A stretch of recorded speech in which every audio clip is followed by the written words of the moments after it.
Y después de hacer todo lo que hacen, se levantan, se bañan, se entalcan, se perfuman, se visten y así progresivamente van volviendo a ser lo que no son. Fin. Culturizando presenta Pónganse a leer con Pedro Julio. Hola gente, esto es Pónganse a leer con Pedro Julio, un espacio de divulgación literaria en el que nos reunimos para hacer juntos apología de ese vicio maravilloso que nos une y nos consume a todos los que andamos por aquí, la lectura. Y lo que les acabo de narrar es mi microcuento favorito de todos los tiempos, Amor 77, del gigante que amaba a los gatos, el señor Julio Cortázar, que medía 1,93 m. Y dirán ustedes, bueno, pero ¿por qué Pedro Julio nos cuenta Amor 77 empezando este episodio? La verdad es que un amigo mío dice todo el tiempo que en el erotismo está la fuente de la riqueza para mí. Que yo tengo que poner una línea caliente, porque según él, yo tengo facilidad para poner a volar a la gente. ¿Sabrá Cristo qué le habrá dicho yo a esa criatura? Pero mira, bueno, con los ingresos que deja el sector educativo, yo me estoy pensando en lo de la línea caliente. La cosa es que en el episodio con el que abrimos esta temporada, en Pónganse a leer, por allá en septiembre, hicimos un repaso por la literatura erótica desde la historia y entonces fuimos caminando juntos por esa pasión que tienen los seres humanos por registrarse a lo más íntimo de sus hazañas. Y en ese repaso se quedaron por fuera algunas obras de la literatura erótica que yo creo, en mi inmensa solemnidad, diría mi abuela, y en mi inmensa ignorancia, digo yo, que son fundamentales para este género. Y para mí, evidentemente, porque a mí estos textos, bueno, me pusieron a pensar. Me pusieron a pensar y me acaloraron súbitamente. Y me dejaron con unas sensaciones que yo no puedo narrar aquí porque son un tema para otro tipo de podcast. Y a ver, y este podcast es para todo público, pues. Y aparte esto lo escucha mi mamá y lo escuchan mis tías. Imagínate tú, me estoy aquí echando el cuento de mis tropelías amatorias para que me oiga mi mamá. ¡Qué vergüenza! No. Bueno, la cosa es que yo decidí compartir con ustedes siete obras, 7 textos para hacer honor al título del cuento de Cortázar, que repite el número. Y que bueno, y que quizá yo siento que si ustedes aún no se han acercado al género erótico, estas 7 obras les pueden ayudar a acercarse un poquito más, tú sabes, a iniciarse. O a mí me costó reducir la lista a 7, pero es que tenían que ser 7, porque 7 es el número de la perfección, 7 es el número que está relacionado con la naturaleza, con las deidades. Y aquí yo voy a compartir este pequeño top erótico con ustedes, siguiendo como orden la aparición cronológica. Mira, aquí sí yo no me voy a poner a inventar o a creativo. No, aquí voy a hacer lo más obvio posible. Vamos a seguir el orden cronológico de aparición de estos textos, porque si yo me ponía a pensar en cuál me gustaba más, en cuál podía poner por aquí, aquí nos iba a coger el sereno antes de empezar. Y bueno, y no. El tiempo es oro, diría mi abuelo. El tiempo es oro, yo decido con quién me lo gasto. A mí me encantaba esa frase cada vez que la decía. Ponía a la gente en su lugar. Bueno, vamos a empezar, queridos míos, vamos a empezar esto. Vamos a empezar con el primero que apareció por allá hace un montón de años. El primer texto del que vamos a hablar es el Ananga Ranga, también conocido como El escenario del amor o El barco sobre el océano del amor. Ya de por sí el título es así como una gloria. Este es un texto escrito, óyeme a mí, escrito en sánscrito por allá por el siglo XVI, por ahí. Y viene siendo como un manual que nos habla sobre el erotismo propio del pueblo hindú. Seguro que ustedes dirán, bueno, pero ese no es el Kama Sutra. Pues no es el Kama Sutra. Es el Ananga Ranga, que si supieran ustedes es más creativo en cuanto a posturas amatorias que el Kama Sutra. Lo que pasa es que la gente cree que como aquel es más popular, entonces, no, bueno, eso según me dijeron a mí.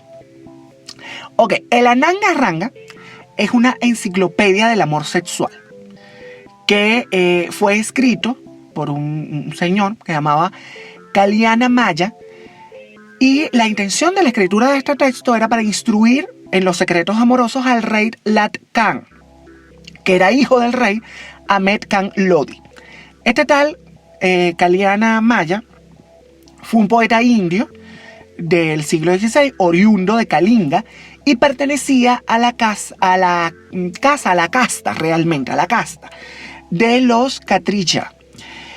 Y bueno, este hombre nos dejó una obra con un contenido altamente erótico, totalmente erótico, que a pesar de los años que van pasando después de su publicación, A ver, estamos hablando de que la Nanga Ranga data aproximadamente entre 1451 y 1526, que fue como la época en la que vivió este señor. Sus planteamientos siguen vigentes. En este momento, o sea, usted agarra la Nanga Ranga y empieza a leerlo, y usted puede aplicar todo eso que está ahí en su vida diaria y cotidiana. Bueno, su vida diaria y cotidiana con ciertas reservas, según los casos. Por ejemplo, aquí se aconseja acerca de los llamados goces externos, que son todas las prácticas y procedimientos que anteceden al goce interior. ¿Y cuál es ese goce interior? Bueno, el coito. En el libro se explica que antes de la penetración son necesarios ciertos preliminares, y dirán ustedes, pero Julio se volvió loco. ¿Cómo va a hablar de esto en Pónganse a leer? Bueno, pero yo no estoy más que dejando constancia de lo que dice el texto, y pónganme cuidado, porque capaz que ustedes necesitan estos consejos. Porque Kaliana Maya nos sugiere que activemos los abrazos y los besos. A mí me parece genial esto, porque esta clase de caricias despiertan los sentidos y ponen el ánimo propicio para lo que viene. Yo estoy totalmente de acuerdo con este señor. El Nanga Ranga nos alerta sobre la monotonía en las relaciones de pareja y de cómo esa monotonía puede causar que uno de los dos termine cayendo en los brazos de un tercero o de una tercera, según el caso. O de un cuarto, de unos quintos, uno nunca sabe. En muchos sentidos, el Nanga Ranga es un libro mucho más completo que el mismo Kama Sutra, porque aquí se busca el provecho de las parejas estables, mientras que en el Kama Sutra habla de los amantes en general. El Nanga Ranga da instrucciones para que el marido promueva el amor por su esposa a través del placer sexual, pero también a través de una vasta variedad de posiciones sexuales, que según el autor producen armonía y previenen la rutina y el cansancio en la pareja. Y antes de que peguen un grito por el lenguaje no inclusivo, yo les recuerdo que esto fue escrito hace un montón de años y que no todo hay que verlo con los ojos de la actualidad, porque más de uno va a leer esto, entonces va a decir, bueno, pero es que aquí no hablan de tal forma o de tal manera. Pues no, porque esto está escrito en la India en el siglo XVI. Entonces, lo comento porque yo le recomendé la Nanga Ranga a una gente, no voy a nombrar a esa gente, y entonces esta gente, tú sabes que es muy avant-garde, muy open mind, muy progre, me salieron con el cuento que no les había gustado el texto por esto mismo. Y yo dije, bueno, pero es que tú estás pensando que la Nanga Ranga lo vas a leer como si fuera un texto escrito ahora mismo, y pues no, esto tiene unos años, pero bueno, si para ti la calidad literaria del texto no es tan importante, porque es más importante esto, pues perdimos el tiempo. Este texto también contiene un extenso catálogo de posiciones sexuales muy placenteras para hacer el amor. Y también nos presenta diferentes fórmulas para retrasar la eyaculación. Y para lograr que tu pareja alcance la mayor de las satisfacciones y otros detalles relativos al juego previo de la seducción. En el Kama Sutra nos habla de cómo retener a un marido a punta de mentira y de cómo apartarlo de las influencias de la mamá y todos estos detalles. Bueno, pensándolo bien, tenía que haber leído el Kama Sutra antes de la Nanga Ranga, con cierto objeto de enamoramiento mío, que tiene como un tejemaneje con la mamá que, ay, Dios mío. Bueno, vamos a dejar eso hasta aquí porque tampoco voy a echar lumbre a la calle. Bueno, la obra que conocemos hoy llegó a nuestros días gracias a Sir Richard Burton, que la tradujo al inglés gracias al auspicio de la rama Shastra Society, por allá por 1885, con el propósito de estudiar y difundir entre su círculo selecto de socios de esta rama Shastra Society la literatura erótica oriental.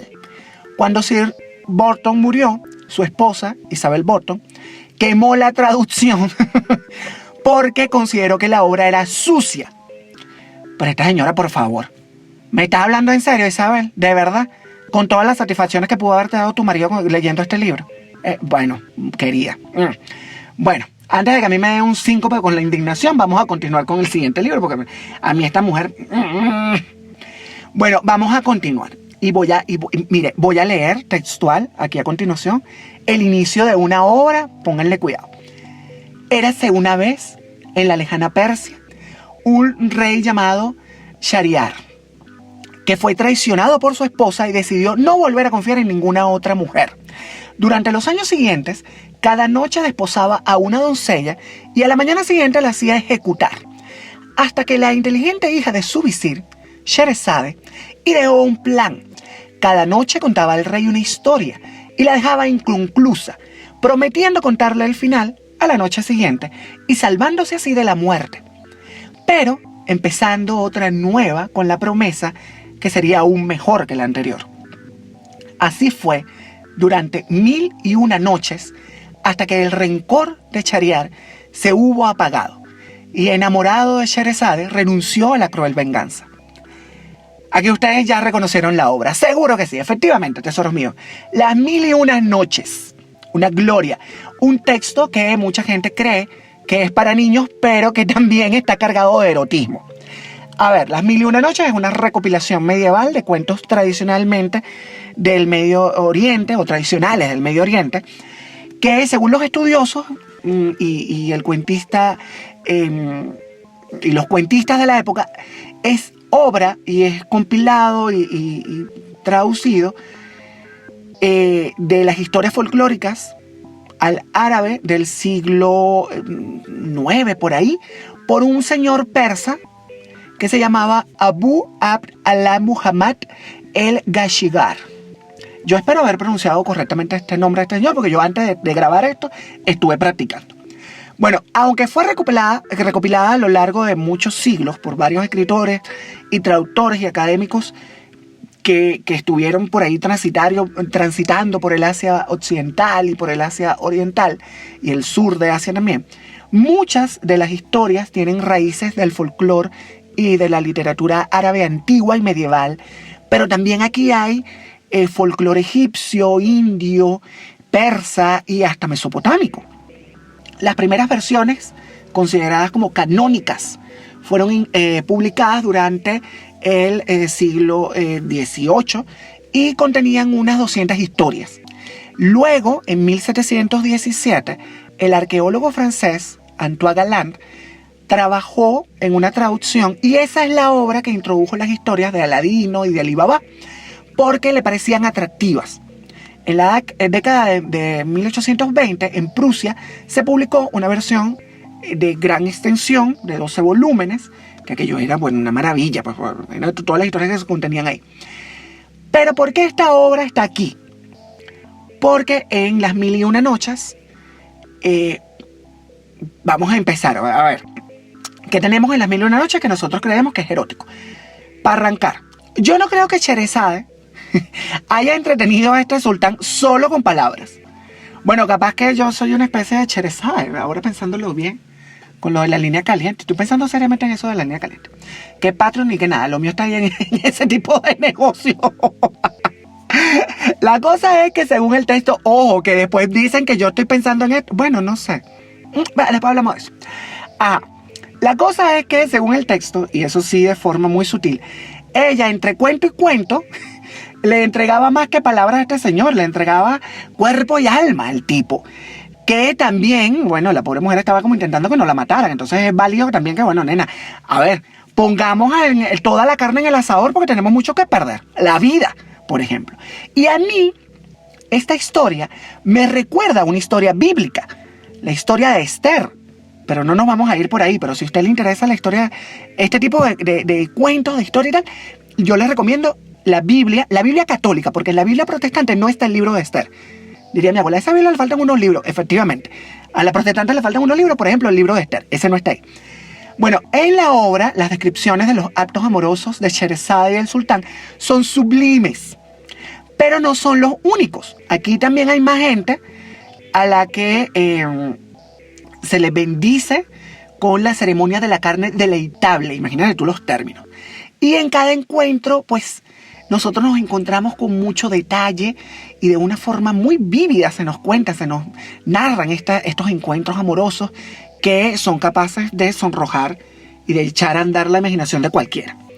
Dice Ana Clavel en un artículo titulado A la sombra de los deseos en flor, que se publicó en la revista Domingo del Universal el 23 de marzo del año 2014, que en Las 1001 noches podemos ver la gran variedad de usos y costumbres eróticos y costumbres eróticas que abarcan diversas modalidades de la sexualidad y las parafilias colindantes, que convierten a Las 1001 noches en un catálogo gozoso, lúdico, donde la transgresión es vista como una faceta más del comportamiento humano.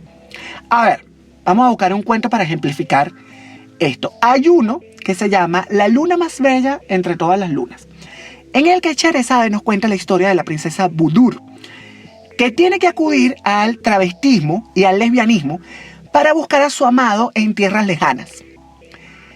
En aquello resulta que la princesa se presenta con gallardía y donaire viril, al punto que tiene que casarse con una hija de un sultán, y en la noche de boda, pues pasa lo que tenía que pasar.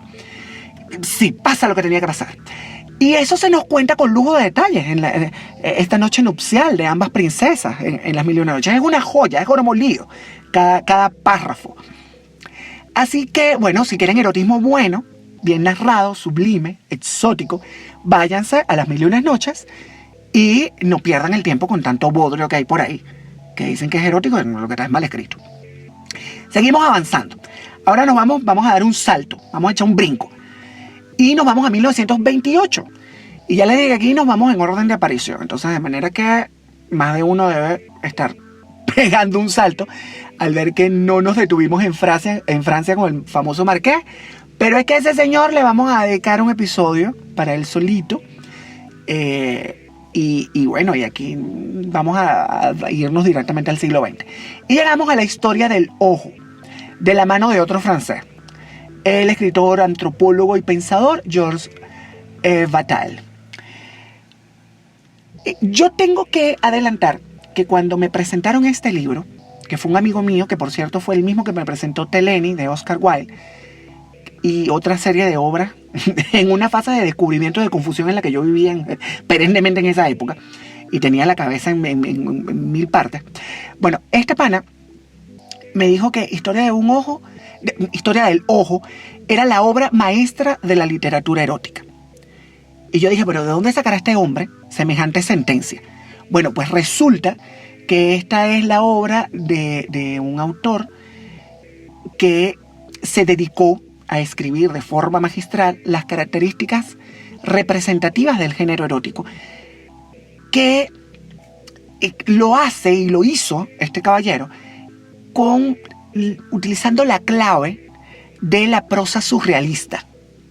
Y entonces él está todo el tiempo preocupado por el sexo de una forma que podría verse casi obsesiva, pero que también suele verse también como muy natural. En Historia del Ojo se presenta con crudeza la historia de la joven Simone, que es una muchacha de 15 años, que parece que tiene todos los fetiches y parafilias que están registradas en todas las listas. Y por otro lado está Marcela, que es la antítesis de Simone, y que cae en una escalada de comportamiento sexual desenfrenado que lleva a Simone a lo largo de su vida, porque aparentemente tiene alguna enfermedad mental como la esquizofrenia, aunque no se menciona directamente en el libro. Pero uno, bueno, por ciertos elementos, algunas características, sintomatología que ella presenta y que se narran ahí, puede concluir que va la cosa por ahí. Bueno, la tal Simone decide transgredir en todos sus actos cualquier norma moral. Y en el ámbito del sexo es capaz de hacer cualquier cosa. Lo que hace con cada página de este libro es fenomenal, porque este autor va haciendo que el erotismo vaya creciendo a la medida en la que vamos avanzando. Este libro tiene poquitas páginas, 60 me parece. No lo tengo a mano, chicos, imagínate tú. Bueno, pero creo que tiene como 60 páginas, no creo que pase por ahí. Y a mí me lo prestaron. Es de esos libros que yo leí prestados y que quiero conseguir para tenerlo en mi biblioteca, como parte de mi arsenal. Junto con el narrador, estos tres personajes, Simone, Marcela y el narrador, pues se van sumergiendo como en una espiral de sexo que sucede bajo cualquier condición. Y llegan incluso a incomodar en la lectura. O sea, repugna a veces. Esta gente le mete a todo. Y no les voy a decir a qué, porque si no lo han leído, ustedes deben descubrirlo por ustedes mismos, solitos y solitas. Pero sí les adelanto que si les sonrojaron las sombras del señor Grey, con esto se van a quedar mudos, patitiesos. Se van a quedar como Elsa, Frozen. Es una lectura disruptiva total, en la que las imágenes que evoca el ojo, el huevo, el sol, los genitales del toro, se muestran en toda su carga erótica y van acompañándonos capítulo a capítulo. Vamos ahora a Japón. Vamos a echar un viaje de Francia a Japón. Yo tengo un tema con Japón. Bueno, con Japón, con los escritores japoneses y con la forma como ellos viven el erotismo y el sexo. A mí esta gente me parece sublime. Y eso es lo que vamos a encontrar en la siguiente obra. Ahora, vamos con un cuento que yo leí relativamente hace poco y que me dejó más caliente que Maracaibo en mediodía. El cuento es Patriotismo y el autor del cuento es Yukio Mishima. Que este hombre también a mí me subyuga completamente, este caballero. Yukio Mishima es uno de los grandes de las letras japonesas y universales. Súmale que el tipo estaba metido como en unos negocios medio, tú sabes, medio complejos. Estaba como medio chalado de la cabeza. Y para mis cánones era bastante guapo. Para mis cánones, insisto. Tenía un cuerpo que era, mira, capaz de emular el martirio de San Sebastián y provocar turgencias en cualquiera. Aquí todo mal. Hasta aquí todo mal porque yo tengo como un patrón de prospectos de hombres autodestructivos. Muy guapos en mi historial, pero muy autodestructivos también. Este caballero describió como nadie en su obra, y creo yo que lo logró, como trasladar o transmitir la tradición japonesa, pero de una manera muy particular, muy peculiar, o sea, mostrándonos algunos elementos muy íntimos de esa tradición japonesa. ¿De qué va Patriotismo? Bueno, aquí nos vamos con una parejita joven y guapa. Al hogar de esta parejita joven y guapa, nuestro protagonista es Shinji Takeyama, un teniente de 32 años de edad que está casado con una jovencita de 23 años que se llama Reiko, que tenían un matrimonio ideal basado en el amor mutuo, en el respeto, todo muy japonés. Y por esto mismo, porque es muy japonés, ellos deciden suicidarse la misma noche. Y dirán ustedes, pero Pedro Julio se volvió loco otra vez. O sea, ¿cómo es que un suicidio es erótico? Pues sí, tesoros míos. Sí. Es más, quizás esto es lo más erótico que yo haya leído en mi pecadora existencia. Porque la narración de la preparación de esos dos seres humanos en la plenitud de su belleza física y con las carnes bien puestas y con todo firme, es de un erotismo acalorante. Mishima nos va llenando primero de una carga muy tensa, de mucho drama. Nos lleva al baño, a un baño de él, que llega al baño, se despoja de toda la ropa que traía encima y de la suciedad que traía de la calle, se desnuda, se sumerge en un baño caliente, ella le asiste. ¿Hay algo más erótico que un baño? Me pregunto yo. Bueno, un buen baño, porque hay otros baños que, madre del amor hermoso, provoca salir corriendo. Bueno, Shinji se va preparando y Reiko con él, y los dos saben cuál va a ser su destino, y de una forma hermosamente íntima nos dejan mirar por un huequito, así como que uno está viendo, por un huequito, todos estos preparativos que anteceden a la muerte, y estos dos se aman con una fuerza tal que quieren honrarse el uno al otro, de manera que aquí nosotros asistimos como a una especie de coreografía perfectamente sincronizada que está de alguna manera simbolizando un ritual o perfeccionando un ritual. Él se corta el vientre con su espada y luego se clava la punta del arma en el cuello, y después de que Shinji se suicida, Reiko se prepara para matarse con una daga en la garganta.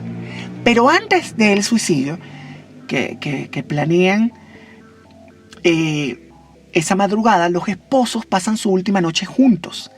Y en esa última noche juntos hay mucho sexo.